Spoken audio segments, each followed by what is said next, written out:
Many years ago at a talk, I was speaking to Rich DeVos when he was on his way up. Rich DeVos, the president of Amway, worth $5.3 billion today, started off knocking on doors selling soap. And he was working his way up. And I asked him, I said, what have you found? What's the most important quality of successful people? And he said, Brian, he said, we found there's a direct relationship, I still remember him telling me this, between how quickly a person takes action on a new idea and how likely it is they'll ever take action on any idea at all. And so the action orientation is the critical thing. We watch people, everybody hears the same things, they hear the same ideas, but then we watch and we see how quickly they take action. And if a person takes action quickly on a new idea, the chances are they're going to be successful go up by hundreds of %.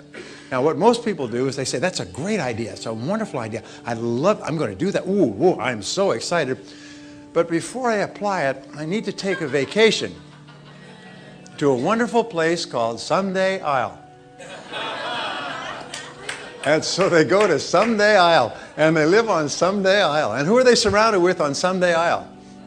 Other people on Someday Isle. And what is the chief topic of conversation on Someday Isle? Yes, it's their excuses. What's your excuse for not taking action? What's your excuse for not getting going? What's your excuse for not losing weight, getting out of debt, building your business, writing your book, getting your book finished, getting your damn book started? You know, in other words, what's your excuse? And they'll all share excuses. Oh, that's a good excuse. I haven't used that one for a long time. That'll take me another year. And so what they do is they sit around, and the bottom 80% of the population lives on Someday Isle most of their lives. They all have these great resolutions and these wonderful intentions, but what's their road to hell paved with? It's good intentions, and I'm going to do that someday. So rule number one for success is whatever you learn here, vote yourself off the island. No more Someday Isle. Either do it or don't do it. But action is the key. Action. Do you realize that this country is the only country that I know of that has a equivalent of a takeover panel? And when you're in the takeover, you're buying the company, or you can only talk to 6 people at a time. And then to talk to a 7th and drop one off, you got to go back to the takeover panel. And I mean, no other place in the whole planet does that exist. Now, I don't know what it's a derivative of. Whatever it's a derivative is bad, because it takes longer to do transactions. In America, you can talk to 6 million people at once, 500,000 lenders, venture capitalists. In this country, you can talk to 6. And then you have to go with your hat in your hand to ask to add a 7th and drop one. There are risks and costs of a program of action, but they are far less than the long-range costs of comfortable inaction. John Kennedy, the former president of the United States. You will weigh as you leave here this evening what the costs of doing what I've suggested are. Wrongfully.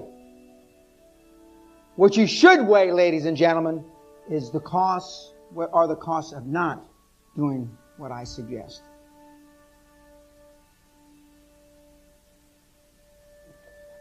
Even if you're on the right track, you'll get run over if you just sit there. Many of you understand intellectually what I've said so far today. A few of you even understand it emotionally. But if you sit still, you're bound to get run over, especially moving into the new millennium. Competition is going to be fierce. Fierce. And it's the hungry organizations, the hungry individuals, the hungry companies, the hungry PLCs that are going to be able to benefit. Because we're not interested in no action, talk only people. This is a different kind of NATO. We're interested in people that take action. And it's going to be fierce. It will be absolutely fierce. Winners are successful because they take action, they make the calls, they do what's necessary, and they don't just do their best. They force the issue. They're on the offensive. I've never seen a high-performance person go into the defensive mode. And just as I took on the FT recently, or one recently, I took him on a long time ago, all my British lawyers advised me against it. It's a no-win situation. The chances of winning are slim. The costs are great. It's the taking action. It's like Richard Branson taking on British Air. Now that to me is a no-win situation. But it's the difference. It's the difference in mindset. Some people say being a high-performance person is a difference in mindset. No, I don't think it's a difference in mindset, ladies and gentlemen. It's a difference in belief in yourself.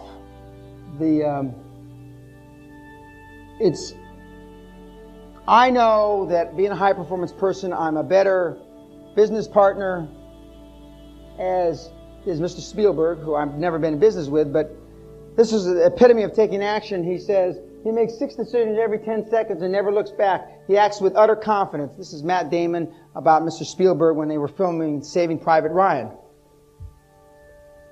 Now, I can relate to that. I've made over 65,000 business decisions in my career. And I'm not talking about note, paper, and pencils. 65,000. But when you figure that out, that's only 6 or 8 decisions a day, every day, for 30 years. This entire room hasn't made 65,000 business decisions in your cumulative careers. We want to be a YTA. You take action. Don't think too much about it. You take action because your instincts are almost always right. Your instincts are almost always right. Your primal instincts. The instincts that got us here as a species. Recognize. I think the other thing you guys should recognize is how ridiculously lucky you are, but how interesting the supply and demand of your luck is changing. Meaning, it's never been better to be an entrepreneur. Like right now, right this second is the greatest. There's massive disruption.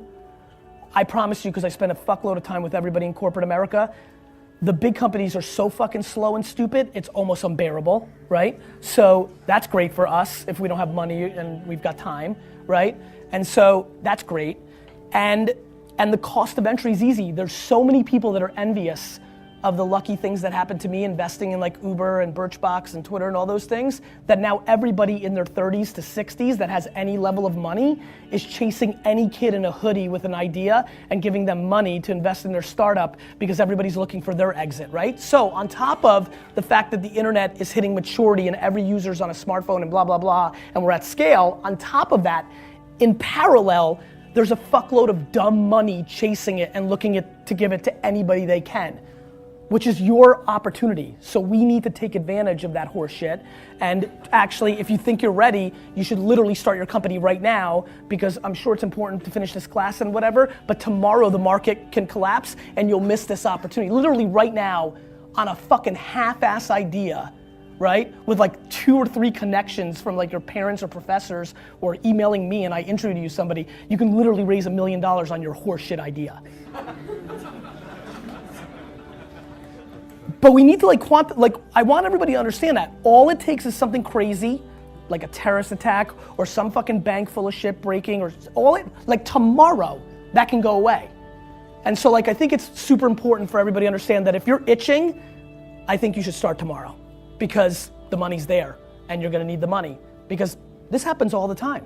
Like everybody that looked like you in 2008 and 9, they went and got jobs. Everybody that looked like you in 2002 and 3 after the first bubble, they went and got jobs. So if you're a true entrepreneur, if you're sitting here like, no, I'm entrepreneur, I'm not just in the class, you need to seriously concentrate on where we are at this exact moment in the market and recognize how fruitful it is for you, how much of an advantage you have, and you may want to seriously consider and take advantage of it. Because it could really go away in a second, and then you've got to wait if it collapses tomorrow, if there's a bubble burst, you're gonna have to wait 3 to 5 years to get your shot. When bubbles burst, no fucking kid with an idea gets dick. Got it? You know, there are, I think stress, you can be, I think one of the things that's very important to note about stress is that stress primarily comes from not taking action over something that you can have some control over. So if I find that some particular thing is causing me to have stress, that's a warning flag for me. What it means is there's something that I haven't completely identified, perhaps in my conscious mind, that is bothering me and I haven't yet taken any action on it. I find as soon as I identify it and make the first phone call or send off the first email message or whatever it is that we're going to do to start to address that situation, even if it's not solved, the mere fact that we're addressing it dramatically reduces any stress that might come from it. So stress comes from ignoring things that you shouldn't be ignoring, I think in large part. So stress doesn't come, people get stress wrong all the time in my opinion. Stress doesn't come from hard work, for example. You know, you can be working incredibly hard and loving it. And likewise, you can be out of work and incredibly stressed over that. So, and likewise, if you kind of use that as an analogy for what I was just talking about, if you're out of work, but you're going through, a disciplined approach of, a series of job interviews and so on and working to remedy that situation, you're going to be a lot less stressed than if you're just worrying about it and doing nothing. But we've got to begin to learn how to become thankful for the little things and live in life right now. So I want you to think about your ideas. All of us have ideas and things that we have not acted on. I want you to just think about them right now. E.L. Simpson said that an idea should be like a pen. You know, that a pen that you sit on and you jump up right away to do something with it. So I don't want you to just think about it. I want, when you leave here, I want you to jump and do something with it, all right? Now, so think about this idea. What does it take to be in charge of your destiny? Well, you got to begin to develop some skills, and you got to ask yourself a question. What do you have going for you? What is it that you have going for you right now that's a real plus for you? What is it that you have going against you? What kind of training do you require? What is it that you need to learn? See, you make money only one of three ways in an economy of this nature. You have to have a skill, like I've developed the skill to become a speaker, or have some specialized knowledge, or have a particular product or service that you can provide for the public. John H. Johnson of Ebony Magazine said something very important. He says, there is no defense against an excellence that meets a pressing public need. So any idea that you have, it must fulfill a need for somebody. Once you think about it. Now here's the next step.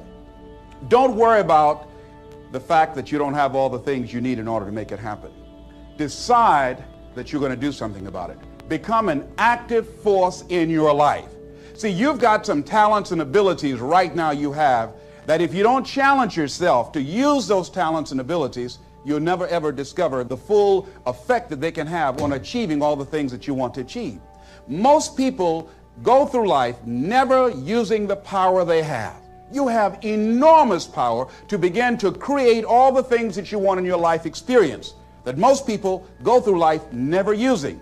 I travel a lot speaking around the country, and I was out of Detroit for around 2 months. I came back to the airport, went in the parking lot, put my key in the ignition, turned the key. Can anybody tell me what happened?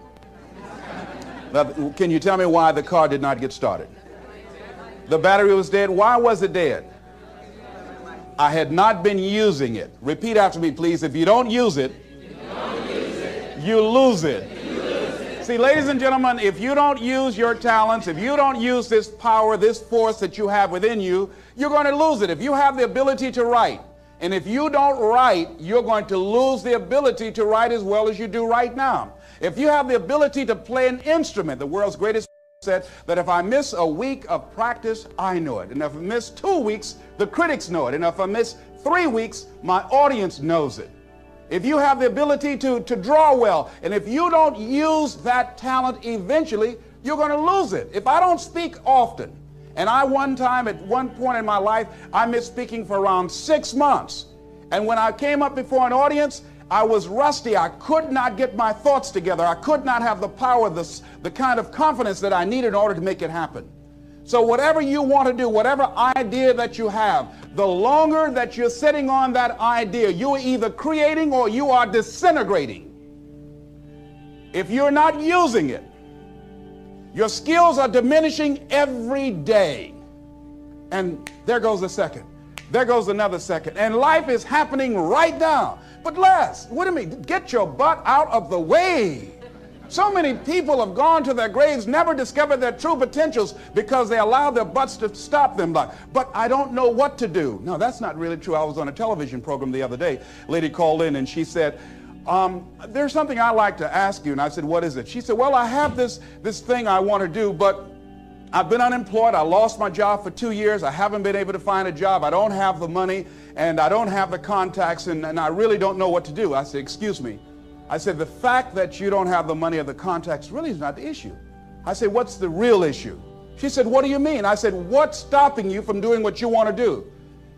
She said, well, I don't know. I said, but if you did know, what would your answer be? She said, well, I think maybe I'm afraid. I said, what are you afraid of? Maybe I might fail. See, a lot of people allow fear to stop them from living their dream.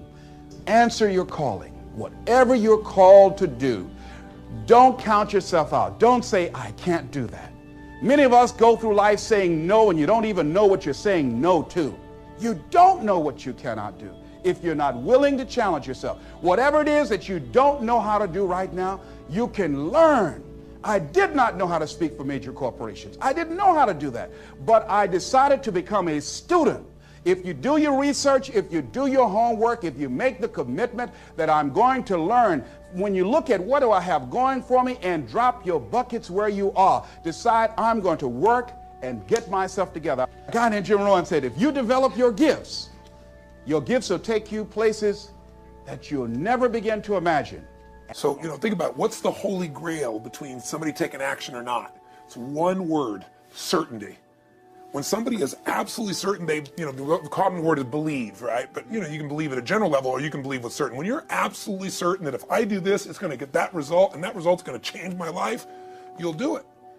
When you think it absolutely is not going to work, you're never going to do it. The middle no man's land of maybe it'll work, maybe it won't, that's the piece that kills people, right? So if it's a must for you, you got to make it work, right? In our case, right? That's an example. If it's not a must for you and you're not sure, you don't know what to do. So years ago, I'd look around and say, okay, how do people get themselves to follow through that haven't been following through? What's the difference? And I started interviewing hundreds of people, literally, and eventually thousands, because I had thousands of my events. So I'd ask the group to give me their feedback. And I came up with this model. It's like the holy grail of belief or the holy grail of momentum. It's like the difference between what makes the rich get richer and the poor get poorer, right? And the difference we all know is mindset, but like, how's that built? So this is what I did. I created stupid four little boxes, and I'll scribble it here for you. You think about the first thing that determines whether you can do something or not, and I put that in this first box at the top here on the left side. It's potential. Like, what's the potential of a human being? Like, when you guys started, you proved something no one had done in history. You ran the 4-minute mile, right? For golly knows how many centuries, they're trying to run a 4-minute mile. Roger Bannister does it. How did he do it? Do you remember? You did it in this industry, right? You made $1 million in a day. No one had ever done that in history, right? After you did it, a bunch of other guys were doing it because it became possible. Roger Bannister didn't just go physically practice. He made a shift in his head. He practiced in his head because he could never achieve it physically, so he had to change in his head first so that the result became certain enough he believed it, and then his body got him through. After Roger Bannister ran that 4-minute mile, within 2 years, 37 people ran a 4-minute mile. Wow. When no one in history had ever done it. Now here's how it works. The potential for anybody getting your product is extraordinary. They can do what you've done as much, more or less. They can do whatever they want to do. The potential's there. The market's proven that. Whether or not they tap into that potential has a lot to do with what action they take, which is the question you came to me with, right? Like, God, they all have potential, but they're not taking action. And we all know that the action they take is going to determine the results they get. That's pretty obvious. So most people have a belief about what their real potential is no matter what you tell them. And that affects how much action they take. And of course that affects the result. And then ironically, that result reinforces their belief. And then that belief affects it. So I'll give you an example. Let's say a person has unlimited potential, we all agree. But they take little action, little results. Why? Because they have to start with a problem with their belief. They don't believe it's really going to happen for me. Maybe for Frank Kearns because he's got the cool hair and stuff, or maybe it's for you because you're so driven, but it's not me. Maybe Tony Robbins because he's a freak, got these big teeth. Whatever their thought process is, right? They got this thing, right? But what happens is, if you believe that there's very little potential, how much action are you going to take? Nothing, little. And when you take little potential with a little action, what kind of results do you get? Lousy little results. And when you get little results, what does that do to your belief? You go, see, I told you this was a waste of time, told you this wouldn't work. And then what happens? You tap even less potential. You take even less action. You get even worse results, and your belief gets even weaker. And this sucker feeds on itself until you are in a downward spiral. It's poisonous. It's poisonous and it's self-fulfilling. Now, what if something could happen that could come along and fill you with a sense of absolute certainty? Not like I believe, but mean where you know. In you guys' case, mine as well, we knew because we had to. Because we burned the boats. There was no other option. We had to find a way. We weren't going to live that way. We all did it in different ways and for different reasons, but in essence, that was it. If you get yourself in a state of certainty that this is going to work, I'm going to find the way, and if this doesn't work, I will make the way, then you tap a lot more potential. And when you're certain in your potential, you take massive action. When you take massive action, you really believe in something, you get great results. When you get great results, your brain goes, see, I told you I was a stud. I told you this thing would work out. Now you're even stronger. You tap more potential, take greater action, greater results. That's how you went from $300 in a week to $2,500 in 5 days to $100,000 in a month to $1 million in a day. Same thing with you. And we get momentum. That's why the rich get richer and the poor get poorer.